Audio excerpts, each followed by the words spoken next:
You know, some stories are just stories, fun little things we tell to pass the time. But others, they feel different. They feel older, deeper, and sometimes just terrifyingly real. Today we're going to tear into a modern ghost story, a legend that haunts the winding roads of Nepal. Okay, so let's get right into it. We're going to follow the truly harrowing night of a man named Ranjan, whose simple drive home turned into a brush with something straight out of folklore. This isn't just a scary story. It's a deep dive into the anatomy of fear itself. So picture this. Our guy, Ranjan, is driving from Delhi all the way to Kathmandu. It's super late, the fog is so thick you could cut it with a knife, and the road ahead is just melting into the darkness. Feels like a pretty typical long, boring drive, right? Well, that's about to change. Now, what's so important here is that the Kala Pul isn't just some random bridge. In folklore, places like this, bridges, crossroads, doorways, they're seen as these thin spots, where the wall between our world and something else is weak. It's a place soaked in local legends, a place Ranjan's own wife, Neha, warned him about. Her exact words were, to never, ever stop there after dark.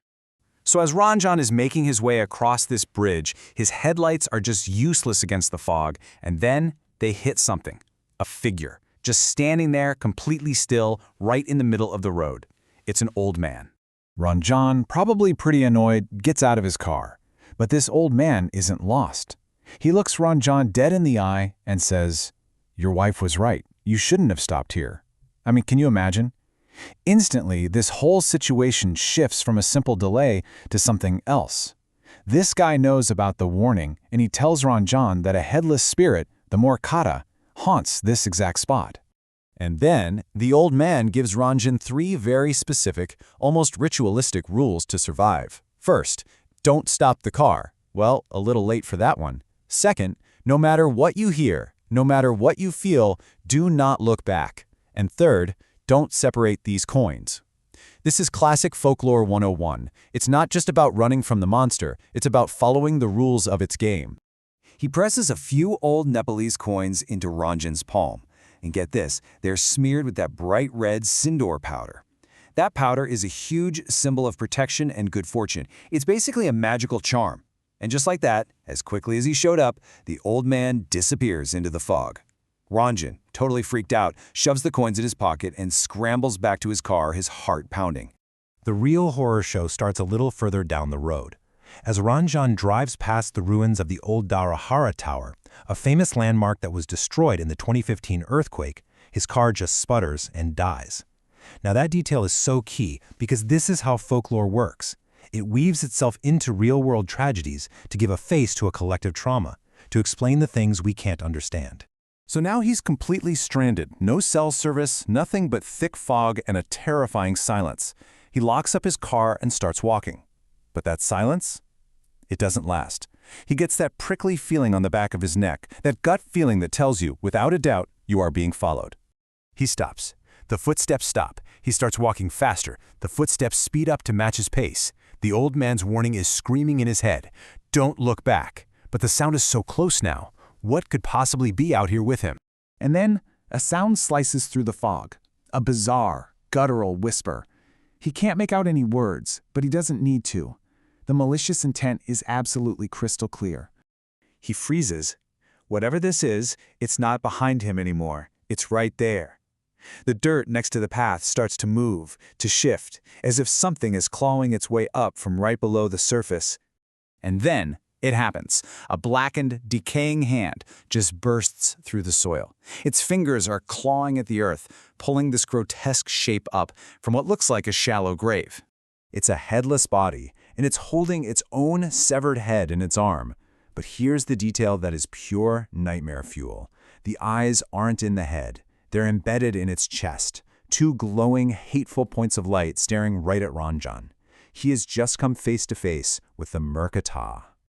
Okay, let's just hit pause right there. Ranjan is frozen solid with terror, but what exactly is he looking at? We need to break down the folklore behind this terrifying creature. So, the murkatta. The name literally means the one who is cut. It's a malevolent spirit from Nepali and North Indian lore. And this whole idea of a headless specter is a really powerful one you see across cultures. Think about the Irish Dullahan or the Headless Horseman. It always represents a violent, unnatural death and a spirit that just cannot find peace. All right, let's get into the rules of this thing. Its modern origin story is tied directly to the 2015 earthquake, which is fascinating, right? It takes an ancient fear and grounds it in a recent national trauma. Its trigger, killing anyone who turns around to look at it, is a classic taboo you see in myths forever. It's a test of willpower versus your most basic curiosity. But, and this is crucial, there are loopholes. Its weakness is that it'll mistake a person lying on the ground for a dead body. That's not just a weakness, it's a lifeline. It's a strategy that gives the victim a fighting chance.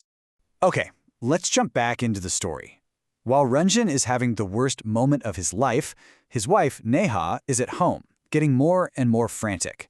He's not picking up, so she gets in her car and drives out to that dreaded Kala Pol Road herself, fearing the absolute worst. She finds his car abandoned. And then, a little further down the path, she finds him. He's just lying on the ground, his skin is cold, his eyes are half open, he's not breathing. From her perspective, he's dead. As she's collapsing in grief, a voice cuts through the fog. It's the old man. He calmly explains the trick. Ranjan's life force wasn't destroyed. It was just temporarily transferred into those enchanted coins he was given. It's another core piece of folklore. For every supernatural threat, there's usually some form of supernatural protection.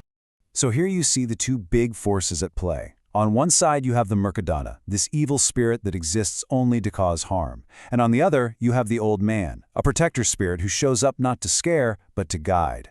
This kind of duality is a classic trope in these stories, creating a moral universe that has rules for both danger and for salvation. Just as the old man finishes explaining everything, Ranjan starts to stir. He lets out a cough. He's weak, but he's alive. When Neha turns around to thank the old man, he's just gone. His job was done. And really, the big takeaway here is that Ranjan's story is just one telling of a legend that is very, very much alive. It's more than just a ghost story. It's like a social map, encoding real-world warnings about the dangers of traveling on isolated roads at night, all wrapped up in this terrifying supernatural shell. It really makes you wonder, doesn't it? Folklore isn't just about monsters. It's about how we process fear, how we explain away tragedy, and how we create rules to help us survive in a world that so often feels completely chaotic. And it leaves us with one final question to chew on. How much of our own reality is actually hidden in the stories we tell each other in the dark?